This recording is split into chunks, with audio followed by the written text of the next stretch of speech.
മലയാള സിനിമയുടെ സകല റെക്കോർഡുകളും തിരുത്തിക്കുറിച്ച് മുന്നേറുകയാണ് മോഹൻലാൽ പൃഥ്വിരാജ് കൂട്ടുകെട്ടിൽ പുറത്തിറങ്ങിയ എമ്പുരാൻ. പ്രഖ്യാപന സമയം മുതൽ തിയേറ്ററുകളിൽ എത്തുന്നതുവരെ ഏവരും പ്രതീക്ഷയോടെയാണ് എമ്പുരാന് വേണ്ടി കാത്തിരുന്നത്. എന്നാൽ ചിത്രം തിയേറ്ററുകളിൽ എത്തിയതിന് പിന്നാലെ നിരവധി വിവാദങ്ങൾക്കും തിരികൊളുത്തുകയുണ്ടായി. എന്നിരുന്നാലും മികച്ച പ്രതികരണങ്ങൾ നേടി മുന്നേറുകയാണ് എമ്പുരാൻ. നിരവധി സർപ്രൈസ് എലമെന്റുകൾ ഒരുക്കിയാണ് എമ്പുരാൻ പ്രേക്ഷകരിലേക്ക് എത്തിയത്. ഘട്ടം ഘട്ടമായി എത്തിയ ചിത്രത്തിന്റെ ഓരോ അപ്ഡേറ്റുകളും ആരാധകർക്കിടയിൽ ചർച്ചയായിരുന്നു. മാർച്ച് 27-ന് റിലീസ് ചെയ്ത സിനിമ ഇതുവരെ ആഗോളതലത്തിൽ 250 കോടിയിലധികം രൂപ നേടിക്കഴിഞ്ഞു. വിഷു റിലീസുകൾ എത്തിയപ്പോഴും ചിത്രം തിയേറ്ററുകളിൽ വിജയകരമായി തന്നെ പ്രദർശനം തുടരുകയാണ്. ചിത്രത്തിന്റെ 15-ാം ദിന കളക്ഷൻ റിപ്പോർട്ടാണ് ഇപ്പോൾ പുറത്തു വന്നിരിക്കുന്നത്. റിപ്പോർട്ടുകൾ പ്രകാരം ഏപ്രിൽ 10-ന് ഇന്ത്യൻ ബോക്സ് ഓഫീസിൽ നിന്ന് 70 ലക്ഷം രൂപയാണ് സിനിമയുടെ കളക്ഷൻ. സിനിമയുടെ മലയാളം പതിപ്പിന് 17.52% ഒക്യുപ്പൻസിയാണ് ലഭിച്ചിരിക്കുന്നത്. സിനിമ 15 ദിവസങ്ങൾ കൊണ്ട് 103.05 കോടി നെറ്റ് കളക്ഷനാണ് നേടിയിരിക്കുന്നത്. ചിത്രത്തിന്റെ ഉള്ളടക്കം സംബന്ധിച്ച സംഘപരിവാർ പ്രതിഷേധങ്ങൾക്ക് പിന്നാലെ ഇന്ത്യയിൽ റിലീസ് ചെയ്ത സിനിമയുടെ പതിപ്പിലെ ചില രംഗങ്ങൾ എഡിറ്റ് ചെയ്തിരുന്നു.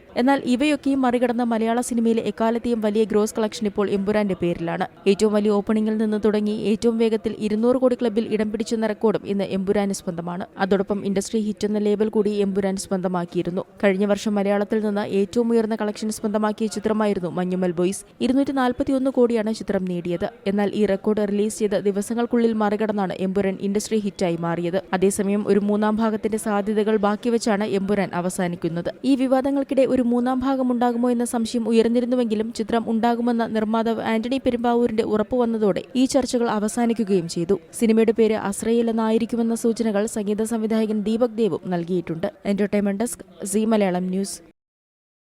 ഏറ്റവും പുതിയ വാർത്തകളും വിശേഷങ്ങളും വിരൽ തുമ്പിലറിയാൻ സീ മലയാളം ന്യൂസ് എല്ലാ ഡിജിറ്റൽ പ്ലാറ്റ്ഫോമുകളിലും ലഭ്യം.